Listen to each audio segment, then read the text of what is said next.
Hi guys, I am Batabile and you are watching Foritech Online TV, and that is proudly sponsored by Foritech IT Solutions. If you haven't subscribed to our YouTube channel, please do click on the subscribe button, like and comment. And also, please don't forget our sister TV, and that is Bone Shaker TV.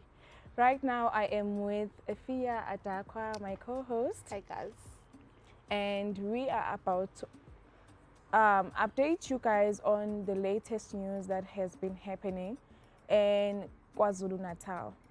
Disclaimer: the views and the opinions of this matter are not for the Foritech Online TV, but our own views, me and my co-host. So please don't attack Foritech Online TV, attack us. Please come for us. So we have seen that a manhunt was launched by the police in Pietermaritzburg when 7 gunmen showed up in Taylor Halt last evening, and seems like they were looking for the owner. When they realized that the owner was not there, they then told the 15 men that they found in the premises that they should undress themselves before they poured a liquid substance onto them. So after pouring that liquid substance to them, they then set them alight. 8 men couldn't make it, so they died, and then the rest of the men, they were rushed into hospital, so they are still fighting for their life. The police spokesperson told us that the men that were found there are in the ages of 24 and 46, and they just don't want to confirm if it's drug related. So my question is, what is actually happening in Pietermaritzburg? Because if I can remember, last month something similar to this one happened where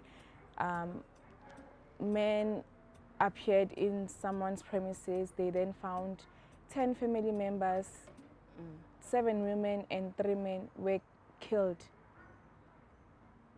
So what is actually happening in KwaZulu-Natal? I don't think we could actually even have the answer for that. Obviously, I think this is just a matter of the state having to tighten the law a bit. I feel like things are really getting out of hand. Each and every week, it's going to be 10 people, 15 people, 7 people, this and that. Like, it's such a huge number. Like, for the past maybe 3 months, people who have been killed by a gun are like a lot. It seems like I don't know if I should say the law is not doing anything. They probably are, but I feel like it's not being enforced, so much. Because if it was, I mean, just last month you just said that at KZN, Yes. a family was, sorry guys about that, 10 families, 10 family members, were killed.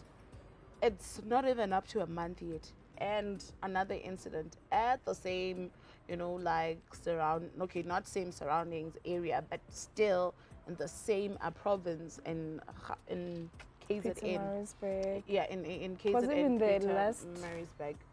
with the last case, it was in Pietermaritzburg in Imbali. Oh, okay, same Yes. as. Same town? Pardon me there. I'm not from KZN, so I thought that maybe it's in KZN, but a different town. So just imagine it's in the same Same town. but different areas. I probably would say, why aren't the police maybe patrolling, checking, really investigating? Because I wonder how, okay, that case, we also don't know how far it went, right? If maybe they end up finding answers, because that's the case whereby the Minister of Police actually went there, right? Yes. And all those things. But for me, I'm just wondering that they get there and poured acid. Is it acid, whatever the chemical? They said a liquid chemical, a liquid substance. So we can't tell if it was acid or maybe paraffin or petrol. Or maybe they were pouring them so that if it's petrol or paraffin, maybe so that after maybe they kill them, they burn them, And set hide them the out. evidence. Not even, but how? When will they finish? Amatambo will be there. If So if probably it's with the acid, it's actually not easy to actually say, yeah, this is itambo lomuntu. But if it was the acid, I can imagine the pain that the people had to go through. Even if it's not the killing with someone setting you like alight while you are alive, obviously you'll feel pain there. So those are the things that I feel like as a nation, it's as I said, it's very hard to say, can this be done, because at the end of the day you feel like we are not even being heard enough. The fact that the people who are going to be owning guns illegally, because obviously these people are owning the guns illegally, because if they were legal, I'm sure that there were going to be measures that were going to be taken, because they'll know that, oh, the gun belongs to me, and then they come after me. But what hurts is that these, you said 15 men, these 15 men were probably even fathers, brothers, uncles, breadwinners of families, and now they will not be able to do that for their families. Just imagine, let's just say all 15 of them maybe had family. Okay, either way, they had families, even if it's not where they are married, but the fact that they had a sibling or a cousin or uncle, and that. So now, obviously, they've been robbed of that. In this economy, everything seems to be getting very expensive and things like that. So if the person who was now dead was solely a breadwinner for maybe 14 mouths, what's going to happen to those 14 mouths? Even if it's 2 kids, like that's a lot. Like that's a lot. What are you now expecting, or how are we expecting the family to feel also? And if I would actually say or urge that if there are people who know the people who did this, I mean, bring them forward, guys. I think the more we even try to cover for criminals, the more they will just keep on doing what's worse and beyond. Yes, who knows that you are next? Who knows that they are actually looking forward to coming into your own home and do the same brutal thing that they did to these people? Because angifuni ukusho amanga ninobuhlungu, into eniyenzayo ibuhlungu kakhulu, isihlungu futhi lesinisenzile. I can't even say much, because of I'm also asking myself ukuthi, is this really a normal person ongayenza into enje to another person? Like, where did we go wrong as South Africans for us to even endure this pain? Right now, we no longer feeling safe in our own country. We are also scared to walk out on the streets because of the brutal things that are happening out there. It's really so hard for us to live normal lives because of the things that are happening on the streets. And if you are scared as a human being to walk out on the streets, okay, you decide to stay indoors, and then it happens that the same person that is abusing people on the street decides to come into your own home, into your own safe space. Yeah. Like, what went wrong? What did we, like, how did we even end up here as a country? It could be also a topic for another day, but either ways, we could probably even, put it in that I think, not that I am justifying criminals' action, but I think the lack of employment in this country has broadened how criminal activities are.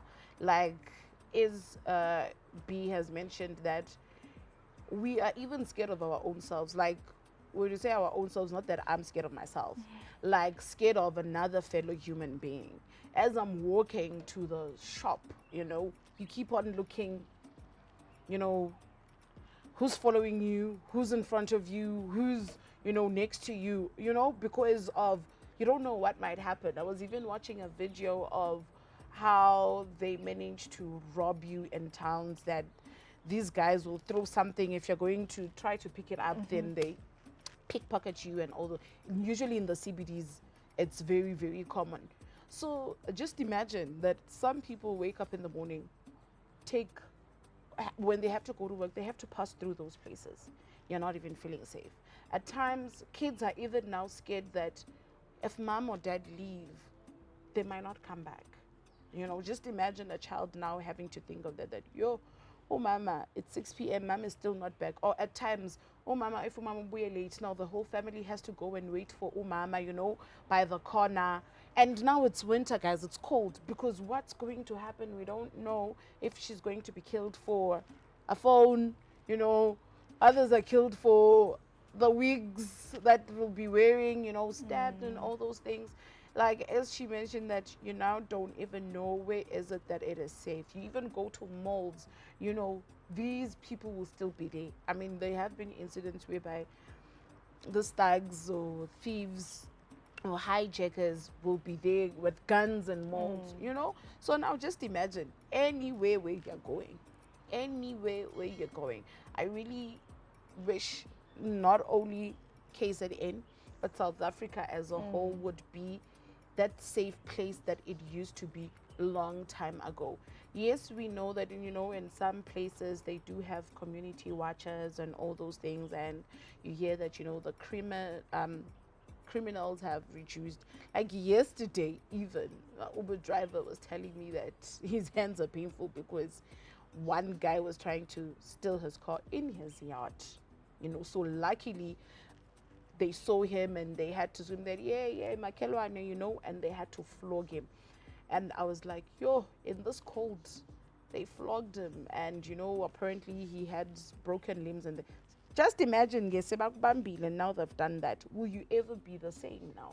You won't. But others, they You still know, go talking back and about that, continue. you know, talking about that, you remind me when I was staying in the location.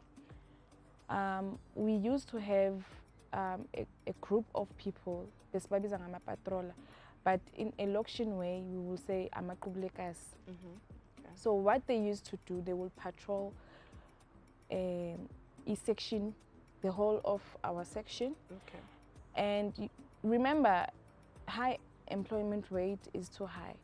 So they will say each house contributes 100 rand per month, so that at least they could just buy warm clothes for these people, because they patrol even at night. Yes. And we also had like groups, in case if I suspect that the person that is standing outside of my yard is doing something suspicious, I will tell, like on the group, that there's this guy who's wearing this and this, and he is standing. Yes, he is standing on my gate outside of my house, and he looks suspicious. So those people will just move from wherever they are, and then they come to question him. Why are you here? You've been here for too long. Who are you waiting for? Why are you here? Why don't you go home? So I think it's also helpful to the community. You know, if we could stand up as a community during that time, I think we can still do that even now.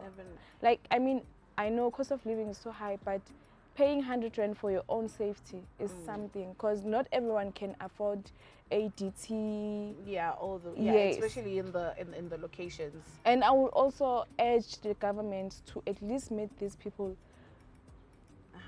halfway. If people are willing to contribute 100 rand, at least the government should also say something. Yes, say that because of you guys contribute this, we can add 50 rand. It's something.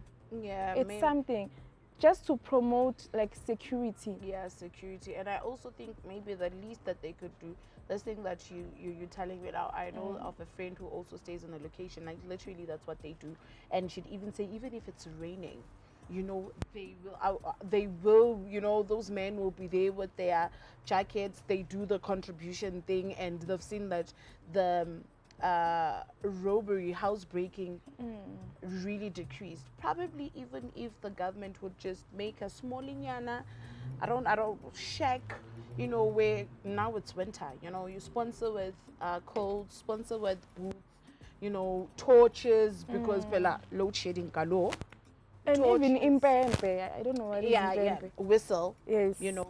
all those things for those people to also feel that at least, even though we are not getting much, but at least our government is also supporting and meeting us halfway.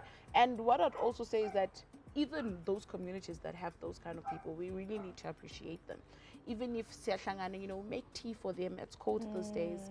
Coffee, those biscuits, maguinas, just to also show their appreciation, because really it's hard for a person, even if you're not working, I'm going to, be patrolling around the community, and he's doing it for the love and for the safety of everybody else. So that small and if you probably have something, it actually is a good initiative, and I notice sometimes some other homesters will say, like we've got 5 big men who, my darling, when those dish come, even if the men who stay in that house are bouncers or whatsoever, if they now come and everybody is sleeping and it's just dish, it's going to be something else. Now tomorrow you won't say, yeah, because obviously, I know, Yeah. they have never tried to or To be things like part of that, it, to be part of it. But I feel like this is something, it cannot be a huge step, but it would be something. Also seeing ukuthi sometimes abantu basemalokishini bazothi mawufonela amaphoyisa, they can come after an hour or 2 hours, or kuzothiwa akunamoto, so they can't come there. So at least that security that we will be giving to each other will literally minimize, decrease Yes. the rate of, or I don't know if I should say robbery or hijacking or killings, but it's really a lot, guys. So maybe this is something that subscribers, even if you haven't subscribed, if you know that you have a friend and have a friend who's out there maybe staying in places that are not so safe, probably this could be a suggestion. Time to time. Who knows, maybe even the load shedding would, and I need to a cable, and things like that. You find people from the locations also going without electricity for 3 days, 4 days. Bayabangenela kunjalo, bafa kunjalo. So probably it just takes one step to be able to eliminate a lot of things. Yeah, guys, this is so sad. Everything that is happening in South Africa right now, it is so sad. I just don't want to lie to you. It is so sad, and it's very emotional to even talk about it, because of, you will never know if when I step out of the studio right now, something terrible might happen to me because of how unsafe the country is right now. Yeah. So guys, for your own safety, I know that sometimes when you try and come up with a solution to the community, there will be those negative people who will say, I ufuna ukuzenza ngcono, I ufuna lokhu, ufuna lokhu, ufuna lokhu. But at least try to come up with a solution that will help you, your family, and the rest of the community. So guys, normalize having community meeting where you could talk about what is happening in the community, what is it that you can do to change the situation in that same community, So guys, right now I just want to end this topic. It was actually a sad one, but also an educative one. So if you haven't subscribed, please click on the subscribe button, like, add your views, add your comments. We would like to hear from you guys. Right now, from me and Afia, it's cheers and peace. Bye. Bye, guys.